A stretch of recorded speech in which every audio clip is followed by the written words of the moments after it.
This is Danny Heye for the SLA Europe podcast. Today we have a very special episode for you. I've asked a variety of people who attended the SLA Conference in Vancouver in June to send me recordings. So we have people who've been there many times as fellows and board members. We have interviews with first-timers. We have people giving us impressions of sessions they attended. So I'll make a couple of episodes of the SLA Europe podcast, stitching together a variety of clips. I hope you will enjoy them. So, hi, I'm Jill Strand, and I'm the president-elect of SLA, and I'm talking to my good friend Geraldine, who's going around collecting the SLA Europe podcast from different people who are attending the conference, and we're here in beautiful Vancouver at this probably one of the most gorgeous conference centers I have ever seen.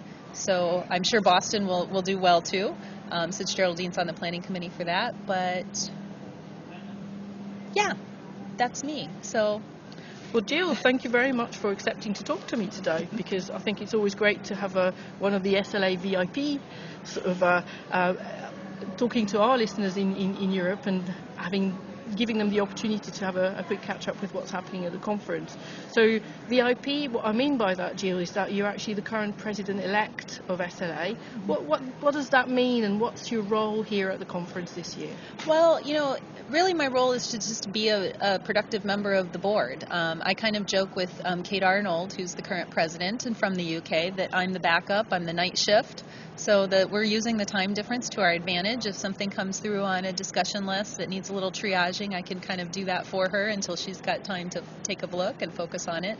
But here at the conference and just for the association, we have some board meetings, and we had a great board strategy meeting before the conference got started, and that's really good because we're really concerned and focused on how do we make the association sustainable. How do we make ourselves strong going forward, and what does that look like? And so we did a lot of strategizing.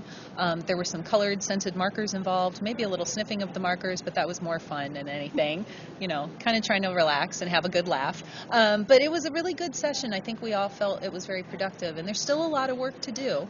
And the more we are able to kind of put our thoughts together and have something out there, that's something we will be sharing more information with members, because certainly we want their thoughts as well. We've sort of started with the recent membership survey, which was fascinating, the recent Financial Times SLA survey, as well as the loyalty project. There's a lot of good information in there, a lot of member voices that have a lot of interesting things to say, and we're definitely paying attention. And Jill, that's an interesting point, I think, because maybe sometimes people tend to forget that the conference is obviously an opportunity to learn from the sessions, but also for the various boards, the divisions, but also the main board to kind of meet face to face, because most of your work tends to be virtual. It's an important aspect of being an international organisation, and I think meeting people is quite a good element. Meeting them in person sometimes means that you have a different way of interacting with them in the future when you have to meet them virtually. Right. In your busy schedule, do you have time to go to sessions? Is there any sessions that you went to today that you was a highlight for you? I finally found time today to go to a session called How Not to Run a Meeting, Facilitation Skills 101 for Librarians. And I was a little late, so I missed they did some really neat role playing. They kind of started out with some really painful situations of what can go wrong. And the room was broken up with tables. Big round table, so not just sit and listen kind of classroom style setting. And then they continued to do scenarios where the communication and the things that people were doing in the facilitation was improving. But there was a lot. What was really great, they had like 85, 90 people there, and they were kind of breaking out and having discussions in between. They were commenting about what they learned. It was really interesting when they said, well, what went wrong with this scenario? It was really interesting for people to focus on what went wrong. And when they said, okay, they did another scenario that was more positive, they said what went right. And that was harder for people to, to kind of articulate, but they did. And it was kind of neat to see people talk about that. So the presenter, Dave Pollard, it was actually selling facilitation cards, so I picked up a box. It might be something good for the board. It's something that was on my mind, and I thought, yeah, this could be good, because we had a facilitator at our session when we were doing strategizing. That was really helpful. So it's always good to get more ideas. After the scented pen, it's going to be the prompt cards. The prompt cards, yes. Well, Jill, thank you very much for sharing those impressions with us, and I look forward to seeing you the next few days around the conference centre. Likewise, it'll be fun. Cheers. Enjoy. Bye-bye. Bye. Yes, it is working. Okay, hello everyone. This is Rosie, the winner of the LMD Early Career Conference Award. There's a few of us here. We're just stood in the Vancouver Convention Centre, having just left the first session, and there's so much to take in. We've seen awards for the Hall of Fame, the Rising Star Awards, the Dow Jones Awards, so many awards. Oh, and there's an award called the Rosie as well, which I've now made it my life ambition to win. First impressions of the conference SLA is absolutely enormous. There's so many people and there's so many different things that you can get involved in with SLA that it could probably be your whole social life, really. There's so many different things going on, and everyone seems really friendly and nice. So yeah, first impressions are really good, and I'm really enjoying and looking forward to the rest of the conference. Hi, I'm Khalilah Gambrell. I work in user research for EBSCO Industries, and this is my 6th conference. So came here in 2005 as a student and have continued to come back since. I'm here for 2 reasons. One, I'm a part of the annual conference planning committee because it will be in my hometown of Boston next year, which I'm pretty excited about. But the other reason is it gives coming to these conferences gives me the opportunity to connect with information professionals and learn about the different opportunities and research and work that folks are doing. And that actually helps me in my job as a person who works on user research and developing products for EBSCO. I can take that information back and actually speak from a knowledge, from a level of authority when I go back into the office, because I can say, well, I went to this conference and I learned so much. I learned about this, and I learned what folks are doing, and that helps to drive product. It drives enhancements and features.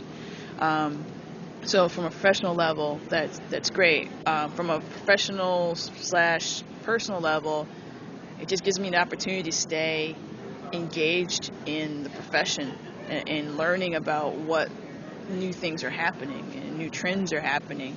So it keeps me informed in a way that I might not have in my current position in user research. Any particular session so far that you've sort of felt was, kind of not life-changing, but that really made you see a different perspective, or that you're going to have lots of takeaways from? I think I've been to the data visualization session that was led by Marcy Phelps yesterday, and I thought that was a great session because it really helped frame how important those skills you learn in library school are, and it's the whole thing of the reference interview to really probe and figure out really what your consumer, your customer really wants, and it kind of helped to reset that. And then also, it was very helpful in really, kind of really hammering into my head the fact that we've got to figure out ways to package and deliver information to our customers in a way that's very succinct.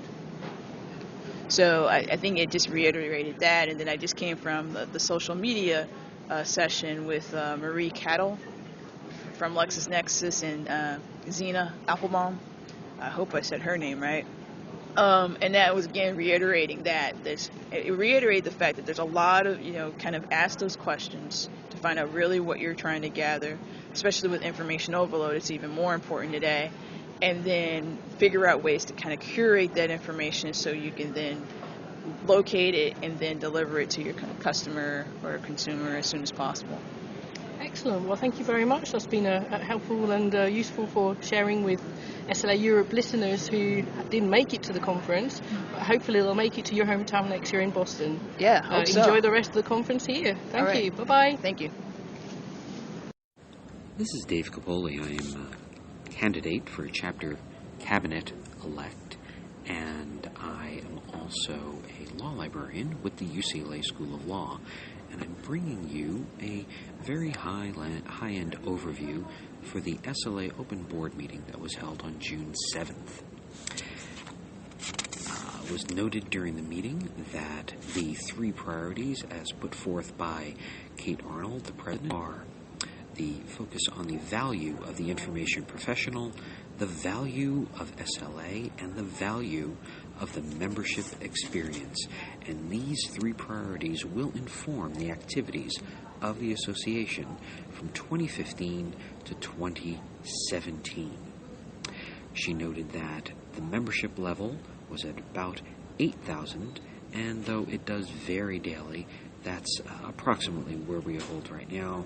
There will be additional membership marketing efforts, and she noted that there will be new systems in place for rejoining the association should your membership lapse, and for adding units. These will be much more streamlined than they have in the past. The membership survey that was distributed in February of 2014 was discussed. The last survey prior to that was in 2006, and the survey is to be used for strategic planning, finding out why people don't renew for their membership, and an overall evaluation of SLA. Of the more than 13,000 individuals who received the survey, there was an overall 40% response rate, even though it was a rather long survey. Early findings show that satisfaction within SLA is up since the 2006 survey, and new members like professional development and continuing education opportunities and find networking as a key benefit. One of the barriers to renewing one's membership is basically cost, and cost was an overall problem. The Competency Task Force, as chaired by Kim Doherty, has completed its initial task, but informed the board that they see the competencies document as being one that needs regular updating because its information will constantly change based on the nature of our profession, and the information that it brings needs to be rendered in multiple formats, such as a graphical format. CEO Janice LaChance finds the document as being quite aspirational and offering a peek into our future. Tracy Malif, who's chairing the planning of the 2015 conference in Boston, noted that the theme for the conference will be Revolutionary, and she notes that she wants cutting-edge programs and outside speakers. The keynote will be Lee Gallagher of Fortune magazine. She has masterclass sessions planned, crescendo sessions planned, and wants new and real-world speakers. The Online Content Advisory Council, also chaired by Tracy, is seeking to put on a full-on attack via social media, selling SLA to non-members. They have gotten members out of the hashtag SLA Talk discussions that have gone on Twitter. And let's see, that is about it. There were other mentions, but they will all be in the minutes. I thought you'd like this high-end discussion. Thank you.